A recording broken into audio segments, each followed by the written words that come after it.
Subject Summaries. Hi there. Mappineering is an excellent tool for summarizing subjects. Start with the subject name at the center of your mind map. Create branches for key concepts, important dates, formulas, and case studies. Under each branch, break down the information into manageable chunks. For example, under key concepts, list the main theories and definitions.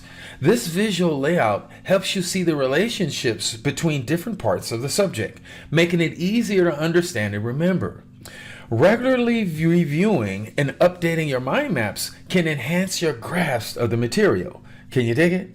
I'm sure you will. Peace.